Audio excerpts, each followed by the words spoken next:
ہمارا نوجوان طبقہ کیا جانتا ہے؟ آزادی کی داستان اور تاریخ علماء کی قربانیوں کے بغیر کبھی مکمل نہیں ہو سکتی، نہ پڑھا ہے نہ سنا ہے۔ تو آج کا نوجوان مسلمان کہتا ہے آزادی میں ہمارے علماء نے کیا کیا ہے، کیا قربانیاں دی ہیں؟ پڑھنے سے پتہ چلتا ہے کہ کیا قربانیاں دی ہیں۔ اسی واسطے کسی شاعر نے بڑی اچھی بات کہی ہے، تیرے نکھرے عارضوں میں، تیرے سورے گیسوؤں میں، ہندوستان سے خطاب کر کے، تیرے نکھرے عارضوں میں، تیرے سورے گیسوؤں میں میری صبح کی چمک ہے، میرے شام کی سیاہی ہے۔ تجھے گر یقین آئے تو میں آئینہ دکھا دوں، تجھے گر یقین آئے تو میں آئینہ دکھا دوں، تیرا حسن دے رہا ہے میرے عشق کی گواہی، تیرا حسن دے رہا ہے میرے عشق کی گواہی۔ مطلب اس ملک کا جو حسن ہے یہ حسن بتا رہا ہے، اس کو حسین علماء نے بنایا ہے۔ اور جو آزادی کے قربانیوں کا ثبوت پوچھتے ہیں ان سے ایک شاعر کہتا ہے دنیا سے آج پوچھو پیچھے نہیں تھے ہم، دنیا سے آج پوچھو پیچھے نہیں تھے ہم، انگریز لے رہا تھا جب امتحان ہمارا، انگریز جب لے رہا تھا امتحان ہمارا، زد میں بھی گولیوں کی مقصد نہ ہم نے چھوڑی، زد میں بھی گولیوں کی مقصد نہ ہم نے چھوڑی، قیدوں میں بھی نہ بدلا عزم جمع ہمارا، ریلوں میں راستوں میں جیلوں میں محفلوں میں نعرہ تھا ہم کو دے دو ہندوستان ہمارا۔ یہ علماء کی قربانیاں ہیں۔ Thanks for watching. Don't forget to like, comment, share and subscribe to الحمد لله نحمده ونستعينه ونستغفره ونؤمن به ونتوكل عليه ونعوذ بالله من شرور أنفسنا ومن سيئات أعمالنا من يهده الله فلا مضل له ومن يضلله فلا هادي له ونشهد أن لا إله إلا الله ونشهد أن محمدًا عبده ورسوله أما بعد فقد قال الله تبارك وتعالى في القرآن المجيد والفرقان الحميد أعوذ بالله من الشيطان الرجيم بسم الله الرحمن الرحيم ونريد أن نمن على الذين استضعفوا في الأرض ونجعلهم أئمة ونجعلهم الوارثين صدق الله العظيم اللهم صل على سيدنا محمد وعلى آل سيدنا محمد وبارك وسلم اللهم صل على سيدنا محمد وعلى آل سيدنا محمد وبارك وسلم اللهم صل على سيدنا محمد وعلى آل سيدنا محمد وبارك وسلم۔ میرے محترم عزیزوں، بزرگوں اور دوستوں، گزشتہ جمعہ ملک کی آزادی میں کچھ تمہیدی امور اور مسلم حکمرانوں کی قربانیاں، اس متعلق کچھ باتیں آپ حضرات کے سامنے آئی تھیں۔ اس جمعہ ملک کی آزادی کی خاطر مسلم علماء اور عوام نے جو قربانیاں دی ہیں اس کا تذکرہ آپ حضرات کے سامنے کیا جائے گا۔ ظاہر سی بات ہے، ہم سب جانتے ہیں ملک کی آزادی میں ابتداءً سب سے پہلے مسلمانوں کا حصہ رہا ہے اور سب سے زیادہ مسلمانوں کی قربانیاں رہی ہیں۔ انتہاءً آگے ملک آزاد ہونے کو جب ہوا 1857 سے لے کر 1947 تک، یہاں ملک کا ہر فرد، مرد ہو عورت ہو جوان ہو بوڑھا ہو امیر ہو غریب ہو، ہر دھرم کا آدمی حصہ لینے کی کوشش کیا۔ تن کے گورے من کے کالے ان غلیظ قسم کے طبقے کو نکالنے کے لیے جی جان لگانے کی کوشش کی۔ ان میں سب سے زیادہ مسلمانوں کا کردار رہا ہے۔ ظاہر سی بات ہے، سب جانتے ہیں وطن سے محبت کا پیغام سب سے پہلے مسلمانوں نے دیا ہے، چونکہ وطن سے محبت یہ فطری محبت ہوتی ہے۔ رسول اللہ صلی اللہ علیہ وسلم کو اپنے شہر مکہ سے محبت تھی، ہر مسلمان کو اپنی جائے پیدائش سے محبت ہوتی ہے۔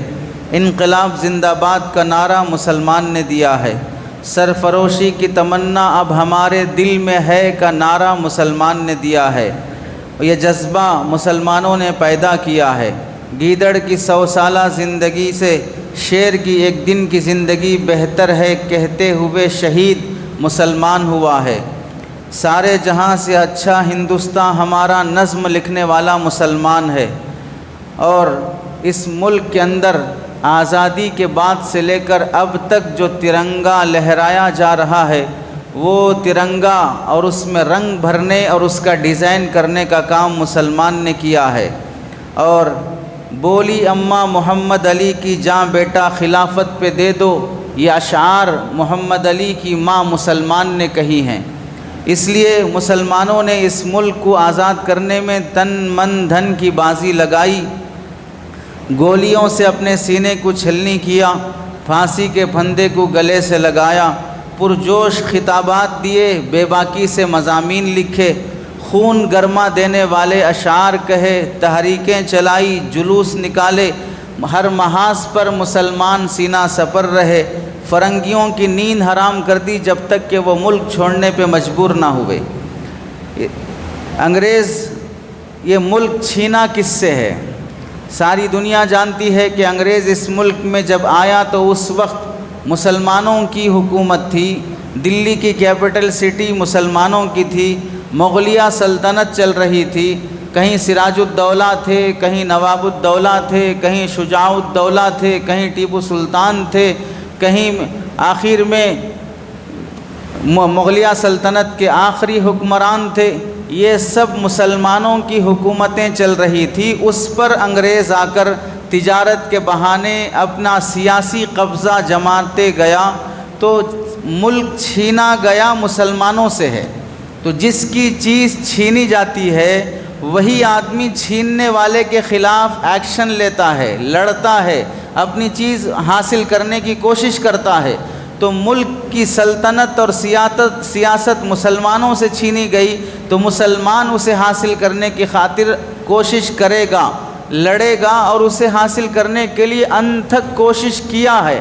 اس کے باوجود بھی یہ کہنا کہ مسلمانوں نے ملک کی آزادی میں کوئی حصہ نہیں لیا، دراصل یہ جملہ وہ لوگ کہتے ہیں جن کے باپ داداؤں نے کچھ حصہ نہیں لیا ہوتا ہے۔ غداروں کو اپنی غداری چھپانا پڑتا ہے تو دوسرے کو غدار کہنا پڑتا ہے تاکہ یہ وفادار ثابت ہو سکے۔ اپنی وفاداری ثابت کرنے کے لیے ان کے پاس کوئی باپ دادا کی شہادت کا ایک واقعہ نہیں ملتا تو پھر جن شہیدوں نے اپنا خون بہایا ہے ان سے وفاداری کا ثبوت پہ مانگنے چلتے ہیں۔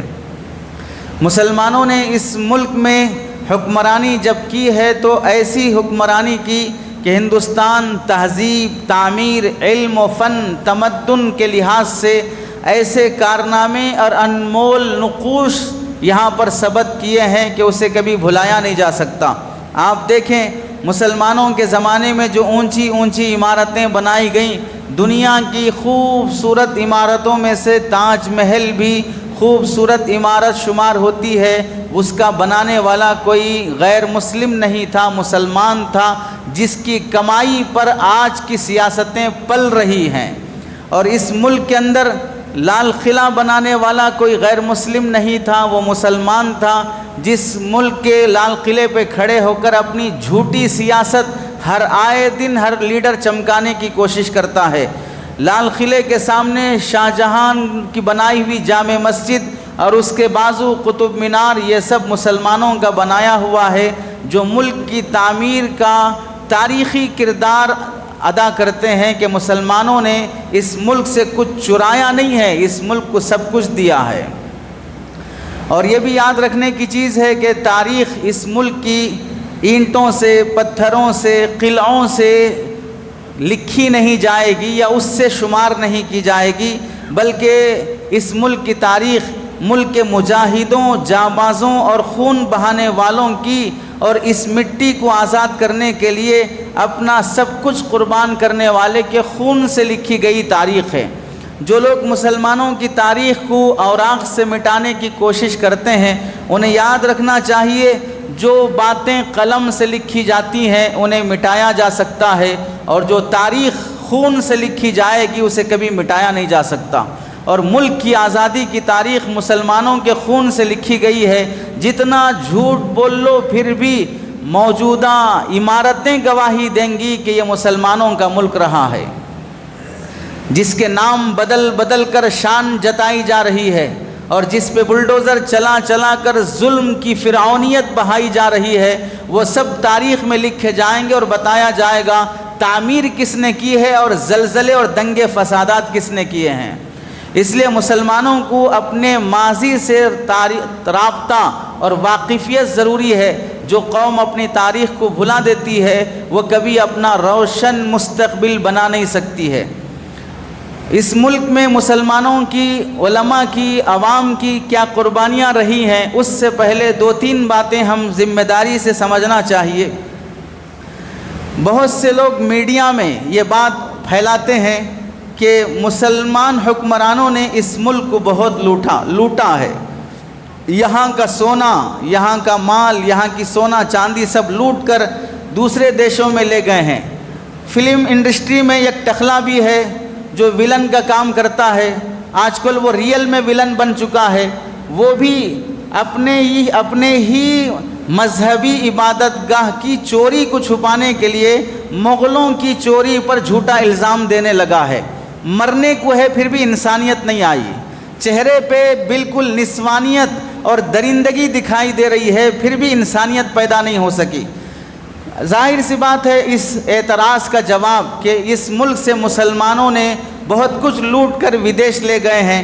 تو اس کا پہلی بات تو ہے کہ چور کا شور سب سے پہلے، یعنی جو چراتا ہے وہ اپنی چوری کو چھپانے کے لیے دوسرے پہ الزام لگاتا ہے. بچپن میں آپ کے ساتھ بھی ہوا ہوگا کہ اسکول میں اگر کبھی کسی کا پین، کوئی قلم، کچھ بھی چرا لیا تو جب چیکنگ ہوتی ہے تو سب سے پہلے ٹیچر کو جا کے بولتے ہیں میرا دیکھ لیجئے ٹیچر، میں کچھ بھی نہیں کیا ہوں. یہ جو بولنے والا ہوتا ہے وہی چور ہوتا ہے. تو اس ملک کا چور ہی ملک کے وفاداروں کے سامنے ثبوت پیش کرنے لگا، ان سے پوچھو یہ چرایا ہے، حالانکہ چوری کا سامان اسی کے پاس ہے. دوسری بات یہ ہے ملک میں مسلمان اولیاء بھی آئے، مسلمان حکمران بھی آئے. اس ملک میں خواجہ معین الدین چشتی بھی آئے، خواجہ اجمیری آئے، دوسرے اور بہت سے اولیاء آئے ہیں. کوئی ایک آدمی بتا دے ان اولیاء نے کسی غیر مسلم پر ظلم کیا ہو. کوئی ایک آدمی بتا دے کہ ان اولیاء نے چھوت اچھوت کا معاملہ کیا ہو. کوئی ایک بتا دے کہ ان اولیاء نے ہندوؤں کے ساتھ مذہبی اونچ نیچ کا معاملہ کیا ہو. ان کی اخلاقی وفاداری اور کردار ان کی مزاروں پر آنے والے آج تک کے غیر مسلموں کی محبت بتاتی ہے کہ آج کا غیر مسلم بھی خواجہ اجمیری سے محبت کرتا ہے. پتہ یہ چلا کہ یہ اولیاء یہاں کے غیر مسلموں کو رتی برابر نقصان نہیں بلکہ ان کو انسانیت کا درس دیا ہے. تبھی جا کر ان کے زندگی میں نہیں، ان کی وفات کے بعد بھی ان کی مزار پر جا کر وفاداری اور محبت کا ثبوت دیا جا رہا ہے. اس ملک میں مسلمان حکمران بھی آئے. اورنگزیب عالمگیر رحمۃ اللہ علیہ، شاہ جہاں ہو، اکبر بادشاہ ہو، ہمایون ہو، رستم کی اولاد ہو، یہ سب کے سب اس ملک سے لوٹ کر لے جانے کی جو افواہیں ہیں انہیں معلوم ہونا چاہیے یہ سب بادشاہ لوٹ کر گئے کہاں پر، ان کی قبریں کہاں ہیں. اگر لوٹ کے گئے ہوتے تو ان کی قبریں اس ملک میں ہوتی ہی نہیں، کسی اور ملک میں ہوتی. اورنگزیب کی قبر کہاں ہے؟ شاہ جہاں کی قبر کہاں ہے؟ اکبر بادشاہ کی قبر کہاں ہے؟ ہمایون کی قبر کہاں ہے؟ جب وہ اسی ملک میں مرے ہیں تو لوٹ کر لے گیا کون آخر پھر؟ یہ خود خبریں بتا رہی ہیں کہ اس ملک میں آیا ہوا مسلمان حکمران یہاں سے واپس نہیں گیا ہے کہ لوٹ کر جاتا تو وہ قبریں یہاں نہیں بنتی. دوسری بات یہ ہے دوسرے ملکوں میں اپنی اولادوں کو پڑھاتا کون ہے آج؟ کس سیاسی لیڈر کا بیٹا کون کہاں پڑھ رہا ہے؟ کون ورلڈ بینک میں اپنا اکاؤنٹ کھلوا کر رکھا ہے؟ اور کون بھاگنے کی تیاری میں پراپرٹیاں لندن میں، یو کے میں، امریکہ میں بہت سی جگہوں پر ہوٹلیں اور اپنے جزیرے خرید کر رکھا ہے؟ اور جی ڈی پی کس کی حکومت میں گر رہی ہے؟ سونے کی چڑیا کس زمانے میں اس ملک کو بولا جاتا تھا؟ آج کے زمانے میں سونے کی چڑیا بولا جاتا ہے جہاں پر ملک کا حکمران ہی یہ بولنے لگے کہ سونا مت خریدو، بلا وجہ کے پیٹرول پیش مت کرو، ہم ہوا میں اڑتے رہیں گے. تو ملک کا غدار اور لوٹنے والا تاریخ کے لحاظ سے کون ہوگا؟ ملک میں 500 کروڑ، 1500 کروڑ، 1800 کروڑ، 1200 کروڑ لے کر بھاگنے والا کون ہے؟ تاریخ میں کوئی دکھا دے کہ کوئی مسلمان حکمران لے کے بھاگا ہو. آج کل کی دنیا دیکھ رہی ہے کہ اتنے ہزاروں کروڑ لے کے بھاگنے والا کون ہے اور کس کا دوست ہے اور کس کا رشتہ دار ہے. سٹیزن شپ دوسرے ملکوں کی، وہاں کا گرین کارڈ حاصل کرنے کی کوشش کون سا سیاسی لیڈر آج کر رہا ہے؟ وطن سے محبت ہونا اور وطن کی عبادت کرنا دونوں میں بڑا فرق ہوتا ہے. کسی کا پریئر کرنا اور کسی کا ریسپیکٹ کرنا دونوں میں بڑا فرق ہوتا ہے. محبوب اور معبود دونوں برابر نہیں ہو سکتے ہیں. ہر محبوب معبود نہیں ہوگا، ہاں جو معبود ہوگا وہ محبوب ضرور ہوگا. ہم خانہ کعبہ کی طرف رخ کر کے نماز پڑھتے ہیں، خانہ کعبہ کی عبادت نہیں کرتے. ہم رسول اللہ پہ جان قربان کرتے ہیں لیکن رسول اللہ کی عبادت نہیں کرتے. ہم اپنے ماں باپ کے پاؤں تلے جنت سمجھتے ہیں لیکن ماں باپ کو سجدہ نہیں کرتے، انہیں معبود نہیں سمجھتے. اس سے معلوم ہوا وطن محبوب ہو سکتا ہے لیکن معبود نہیں ہو سکتا. وطن کی معبودیت کا مطالبہ کرنا یہ خود حماقت اور بے وقوفی ہے. آپ یہ دیکھیں، اگر وطن سے محبت کی وفاداری مسلمانوں سے پوچھنا ہے تو پھر یہ سوال ان سے کرنا چاہیے جن کی حکمرانی میں وفاداری کا ثبوت دیتے ہوئے ملک کی سرحدیں دوسرے ملکوں کے قبضے میں کیوں جا رہی ہیں. آپ ملک سے محبت کرتے ہیں تو آپ کی ملک کی سرحد پر کوئی اور کیوں قبضہ کر رہا ہے. آپ ملک سے محبت کرتے ہیں تو آپ پر ٹیکس کوئی اور کیوں لگا رہا ہے. آپ ملک سے وفادار ہیں تو آپ دوسروں کی زمینیں کیوں لوٹ رہے ہیں. وہ زمین تو آپ کے ملکی باشندوں کی ہے، اوقاف پر قبضہ کیوں کر رہے ہیں. بے وفا ملک کی جائیداد، بے وفا لوگ ملک کی جائیدادیں اپنے دوستوں کو تقسیم کر رہے ہیں جبکہ وہ ملک کے باشندوں کی جائیدادیں ہیں. ملک کے غدار وہ ہیں جو آسام کے ننگے ناچ میں، بنگال کے ننگے ناچ میں، کشمیر کے دنگے اور فسادات میں سب کچھ دیکھتے رہے اور یہ ظلم ہونے والی اپنی عوام پر برداشت کرتے رہے. عورتوں کے ننگے ویڈیوز اور ان کو رسوا اور ذلیل برسر عام کیا جانے لگا. یہ سب جن کی حکمرانی میں ہوا. ایک غیر مسلم عورت کی عزت بچانے کی خاطر جو مسلمان حکمران اپنے بھانجے اور بھتیجے کو قتل کر دیتا ہے وہ مسلم حکمران کا انصاف کہاں. اور آج کے حکمرانوں کے ناک نیچے ہونے والی عورتوں پر اتیاچار اور ظلم کہاں. کون وفاداری کا ثبوت کس سے مانگ رہا ہے. سیلاب خواہ وہ پنجاب کا ہو خواہ وہ آسام کا ہو، خدمت نہ کچھ تعمیرات کی ہے، نہ سیلاب میں کسی سیلاب زدہ کی مدد کی ہے. مسلم تنظیمیں، جمعیت العلماء، مسلم پرسن اللہ، مسلمان عام عوام اتنا راشن ان ملک کے غیر مسلم سکھ عیسائی باشندوں کو پہنچا رہے ہیں. وہ کہہ رہے ہیں کہ بس اب کافی ہے، ہمارے پاس بہت اناج آ چکا ہے. مسجدیں ان کے لیے کھولی جا رہی ہیں. مسلمان نوجوان مذہب دیکھے بغیر اپنے ملک کے سیلاب میں ڈوبنے والوں کو بچا رہا ہے. اور جو الیکشن کے موقع پر یہ بھاشن دیتے ہوئے دکھائی دیے، آسام والوں 5 سال دے دو کہ میں ملک کو، آسام کو سیلاب مکت بنا دوں گا، وہ آج کہاں مر گئے ہیں. سیلاب میں کیوں دکھائی نہیں دیتے. یہ وطن سے محبت کرنے والے ہیں جو مشکل وقت میں ساتھ کھڑے نہیں ہوتے. وطن کی محبت ہوتی تو 1 لاکھ اسکول اس ملک کے بند نہیں ہوتے. وطن سے محبت ہوتی تو وطن کے باشندوں کو بے روزگار رکھا نہیں جاتا. وطن سے محبت ہوتی تو 2 لاکھ نوکریوں کا آفر کر کے نوکریاں چھینی نہیں جاتی. لقمے چھین کر 80 لاکھ لوگوں کو راشن پہ پلنے پہ مجبور نہ کیا جاتا. وطن سے محبت ہوتی تو وطن کے نوجوانوں کی ایجوکیشن کو برباد کر کے پیپر لیک کے ذریعے سے اپنے وزیروں کے پیٹ پالے نہ جاتے. وطن سے محبت ہوتی تو کسان پر ظلم نہ ہوتا اور انہیں خودکشی پہ مجبور نہ کیا جاتا. وطن سے محبت ہوتی تو وطن کو 2,55,000 کروڑ کا مقروض بنایا نہ جاتا کہ اپنی روزانہ کی 1.5 کروڑ کی دکھاوے اور شو کی خاطر ملک کی رعایا کا انکم ٹیکس کا پیسہ وصول کر کے اپنے کپڑوں اور جوتوں پہ خرچ نہ کیا جاتا بلکہ غریبوں کی پڑھائی اور بچوں پہ خرچ کیا جاتا. اور وطن سے محبت ہوتی تو وطن کے باشندوں کو وطن چھوڑنے پہ مجبور نہ کیا جاتا. اسی لیے مسلمان سے جو وطن سے محبت کا ثبوت مانگتے ہیں ان کے متعلق ایک شاعر بڑی اچھی بات کہا ہے. نفرتوں کے نام سے بھی تبسم کرتے ہیں، نفرتوں کے نام سے بھی تبسم کرتے ہیں، محبت کے ساتھ بھی ہم تکلم کرتے ہیں. نفرتوں کے نام سے بھی ہم تبسم کرتے ہیں، محبتوں کے ساتھ بھی ہم تکلم کرتے ہیں. وہ وطن سے وفاداری کا ثبوت مانگتے ہیں. وہ وطن سے وفاداری کا ثبوت مانگتے ہیں، ہم وطن کی خاک سے بھی تیمم کرتے ہیں، ہم وطن کی خاک سے بھی تیمم کرتے ہیں۔ تو وطن سے محبت کا ثبوت و وفاداری مانگنے کا حق اس کو نہیں ہے جو وطن کا غدار رہا ہے اپنے آبا اور اجداد سے لے کر آج تک۔ وطن سے محبت ہوتی تو ان کے ناک نیچے بم بنائے نہ جاتے، فسادات نہ کیے جاتے، وطن کے حسن کو برباد نہ کیا جاتا۔ وطن سے محبت ہوتی تو وطن کے راز کو دوسرے ملکوں تک پہنچا کر کروڑوں روپے وصول کرنے والے خود ان کے خاندانی لوگ نہ ہوتے۔ یہ سب بتا رہا ہے کہ وطن سے محبت نہیں، وطن کو لوٹنے والے خود وطنی ہونے کا دعویٰ کر رہے ہیں۔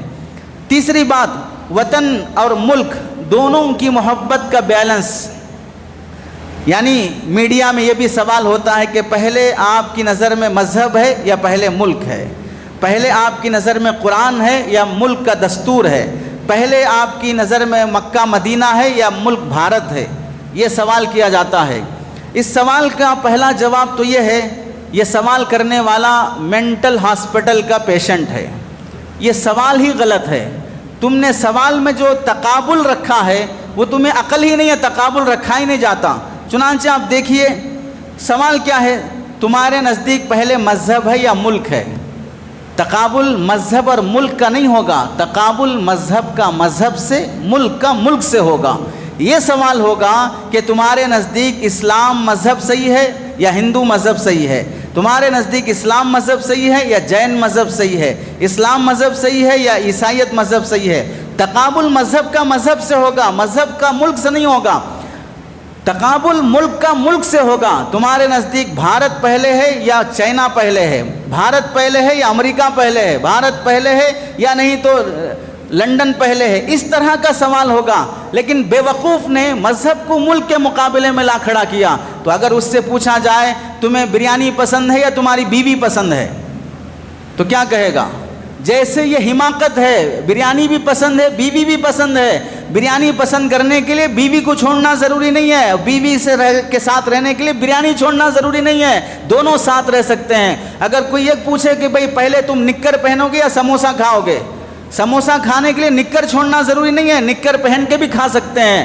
یہ تقابل جیسے احمقانہ تقابل ہے، ویسے ملک اور مذہب کا تقابل بھی بے وقوفانہ تقابل ہے۔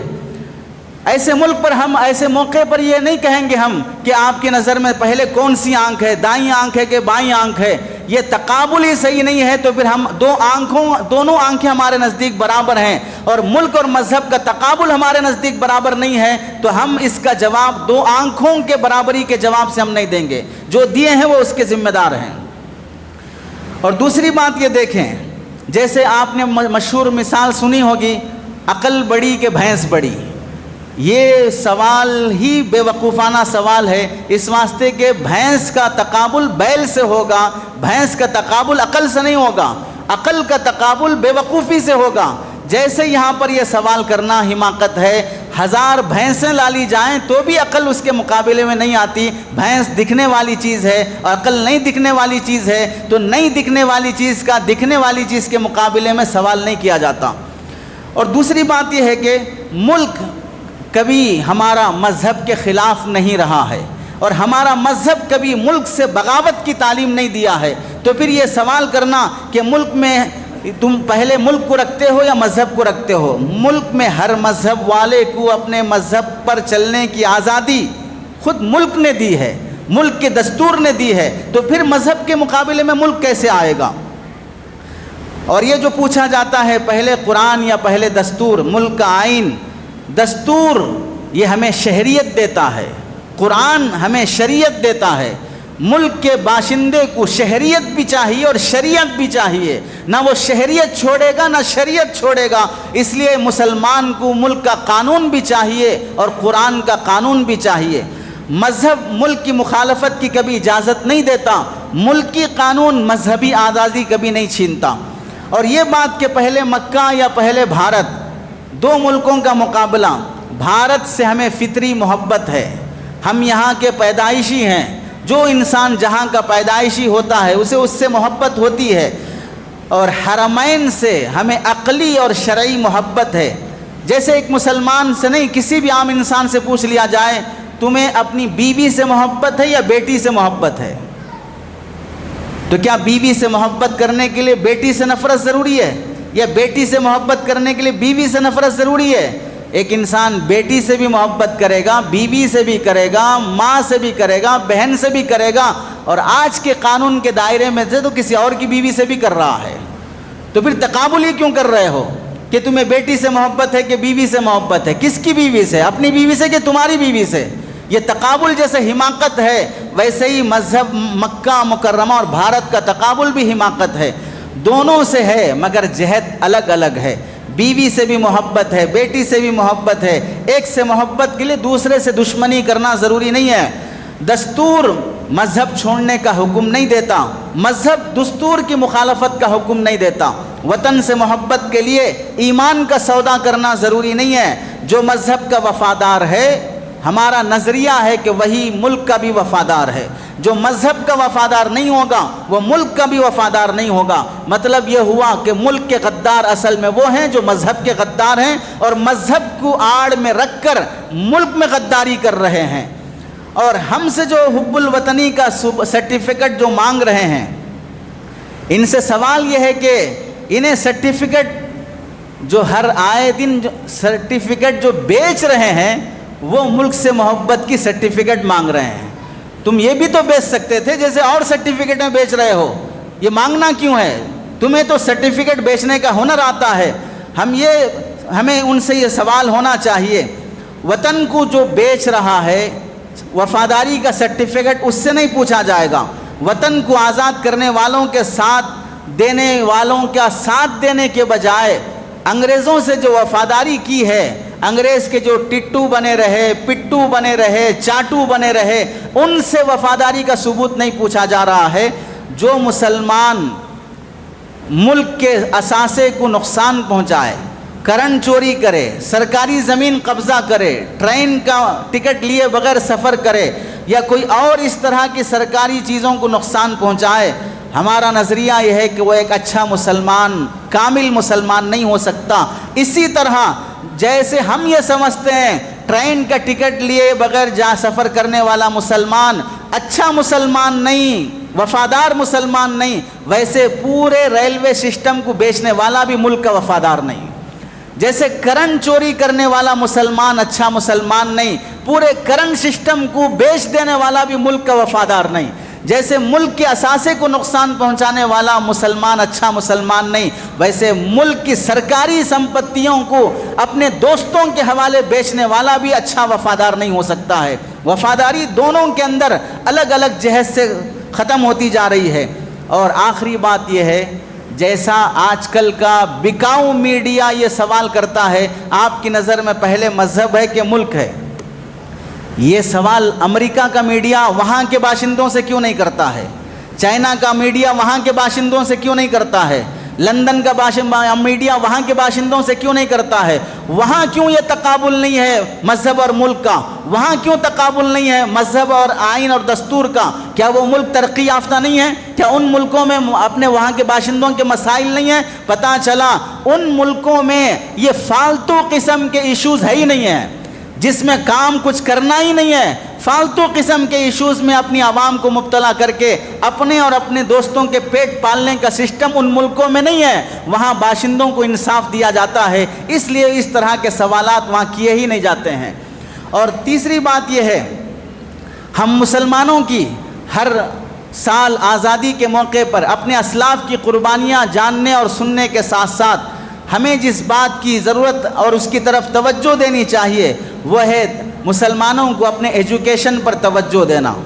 ملک کا سسٹم جس کے ذریعے سے چلتا ہے، اس سسٹم کو گالیاں دینے سے ملک پاک صاف نہیں بن جاتا، بلکہ سسٹم میں آنا اور سسٹم کی گندگی کو خود صاف کرنے کی کوشش کرنا آج کے مسلمان کی ذمہ داری ہے۔ وہ آٹو چلا کر، کٹوں پہ بیٹھ کر، گٹکا تمباکو سگریٹ کھا کے، نشہ کر کے، لڑکی بازی کر کے وہ ملک کے سسٹم کو درست نہیں کر سکتا۔ رات بھر گندی فلمیں دیکھ کر وہ ملک کے سسٹم کو سدھار نہیں سکتا۔ وہ اپنے پڑوسی کے زمین پر قبضہ کر کے، قرضوں کے بوجھ میں دب کر اور اپنے ماتحتوں کی زمینیں لوٹ کر اور سودی معاملات میں مبتلا ہو کر وہ شخص ملک کے سسٹم کو گالیاں دے تو ملک کا سسٹم درست نہیں ہو سکتا.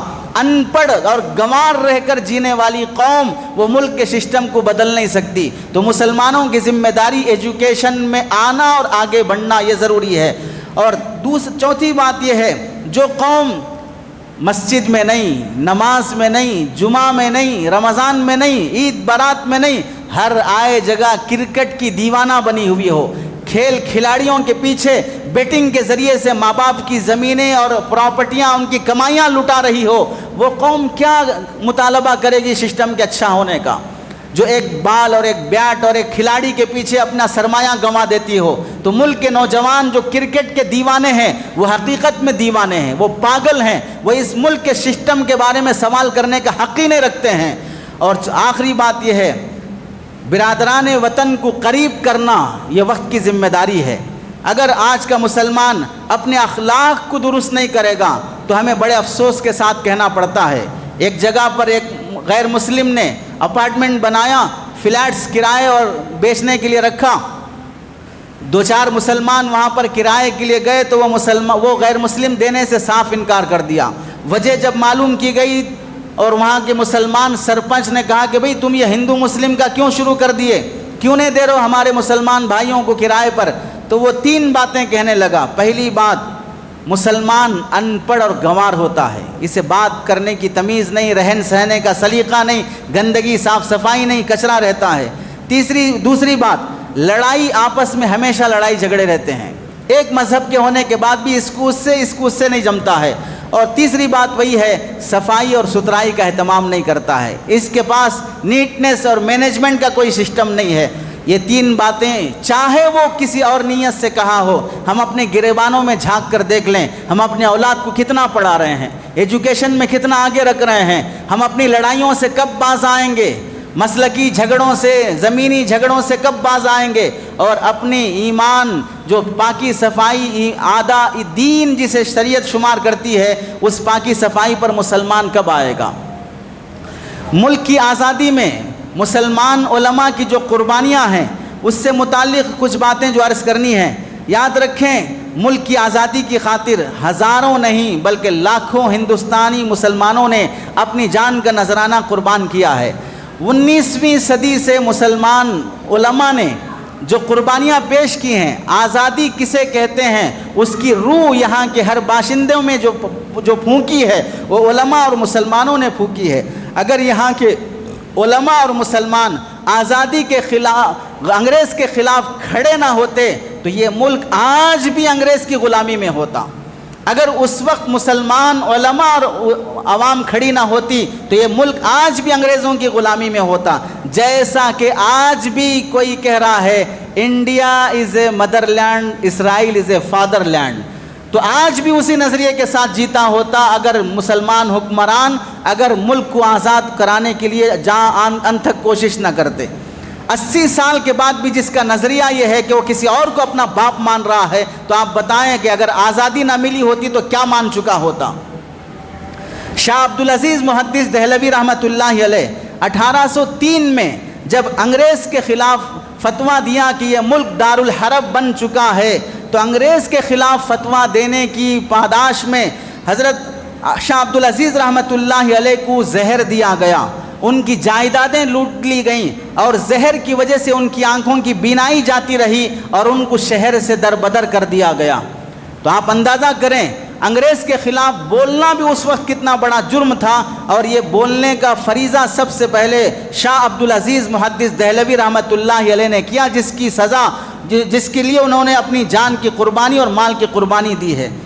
ان کے 2 شاگرد تھے، حضرت شاہ اسماعیل شہید اور شاہ سید احمد شہید رحمۃ اللہ علیہ. ان کی تربیت میں انہوں نے جنگ آزادی کے لیے اپنی ایک الگ فوج بنائی اور محنت کی، اور بالا کوٹ کے میدان میں انگریز کے ساتھ لڑتے ہوئے اپنے 300 مسلمان مجاہدوں کے ساتھ شہید ہو گئے، اور اس جنگ میں ہزاروں مسلمانوں نے قربانی دی ہے. یہ دوسری شہادت ہے مسلمانوں کی بالا کوٹ کے میدان میں.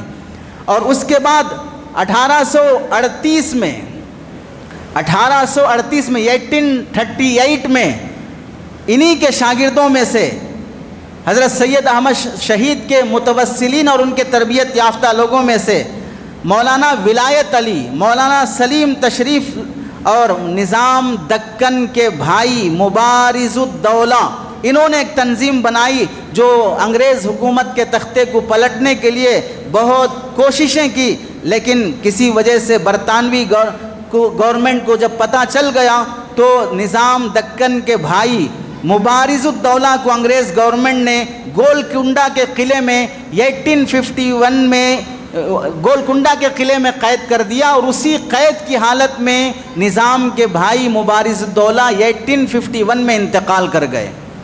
یہ علماء کی اور مسلمان عوام کی قربانی ہے۔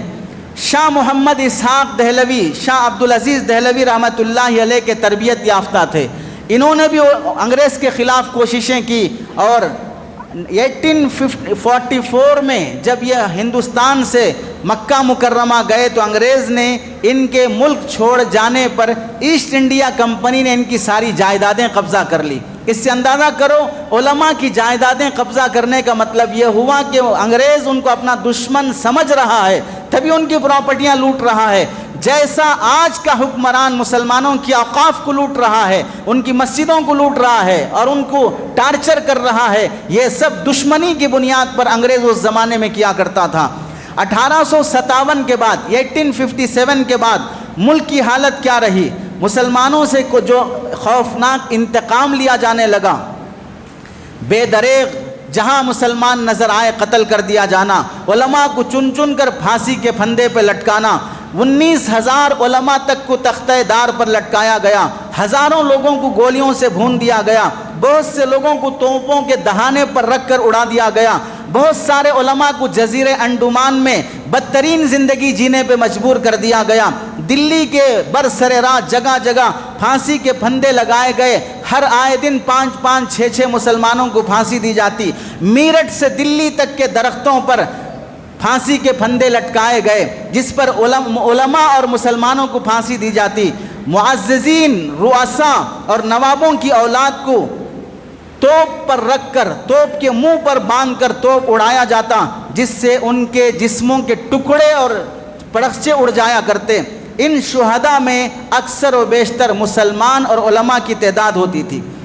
ایک انگریز مصنف ہے، ایک مصنف ہے 1845 تک ایک کتاب ہے، اس کے مصنف لکھتے ہیں مغل بادشاہوں کے ساتھ انگریز نے جو ظلم اور ستم ڈھائے، ایک تو یہ ہوا کہ ایسٹ انڈیا کمپنی نے عہدے جو یہاں کے علماء کو دیے جاتے تھے، قاضی حضرات، ائمہ، امام، ان سب کے عہدوں کو انگریز آہستہ آہستہ چھیننا شروع کیا تاکہ یہ علماء ممبر پر نہ رہیں، یہ قاضی حضرات نہ رہیں، تو لوگ ان سے نہ سنیں گے، نہ جہادی کا، نہ ان کے اندر جہاد کا اور انگریز سے جنگ کرنے کا جذبہ ان کے اندر پیدا ہوگا۔ ایک برطانوی مورخ لکھتا ہے ہندوستان میں جب انگریز یہاں پر آیا تو اس وقت بنگال برطانیہ سے قبل بنگال کے اندر یہاں پر 80,000 مدرسے تھے، 80,000 مدرسے۔ اورنگزیب عالمگیر کے زمانے میں 400 یونیورسٹیز اور کالجز چلتے تھے، وہ سب کے سب انگریز نے بند کرا دیے۔ جیسے آج کے حکمران 1 لاکھ اسکول بند کرا رہے ہیں، آپ سمجھو کہ انگریز کا دوسرا چہرہ ملک میں کون نظر آتے جا رہا ہے۔ انگریز اس ملک کے اندر مدرسہ پڑھانے والے، اسکول پڑھانے والے، ٹیچروں، لیڈی ہو یا جینٹس ہو، بچے پڑھنے والے ہوں، ان سب کو جو مسلم حکمرانوں کی طرف سے وظیفہ اور اسکالرشپ جو ملتی تھی وہ سب بند کرا دیا تاکہ ان کے پڑھائی کا سسٹم ختم ہو جائے۔ کمپنیاں جو ایسٹ انڈیا کمپنی اپنی پروفٹ سے عیسائیوں کو خوب پروموٹ کرتی تاکہ وہ عیسائیت پھیلا سکیں۔ انگریز یہاں پر مسلط ہونے کے بعد 4 بڑے بڑے ظالمانہ فیصلے کیے۔ ایک فیصلہ کہ اب تک ہندوستان میں جتنے مدرسے چل رہے ہیں اہل سنت والجماعت کے، مسلمانوں کے، ان سب مدرسوں کو بند کیا جائے اور ہمارا ایجوکیشن سسٹم شروع کیا جائے۔ مدرسوں کی زمین اور پراپرٹی وہی رہے گی، قبضہ ہمارا رہے گا، ایجوکیشن سسٹم ہمارا رہے گا، جیسا کہ NEP کے ذریعے سے آج مدارس کو قبضہ کرنے کی کوششیں ظالم کر رہا ہے، اور اس کے ذریعے سے وہ عیسائیت کا زہر پھیلانے کی کوشش کیا، اور آج کا ظالم وہ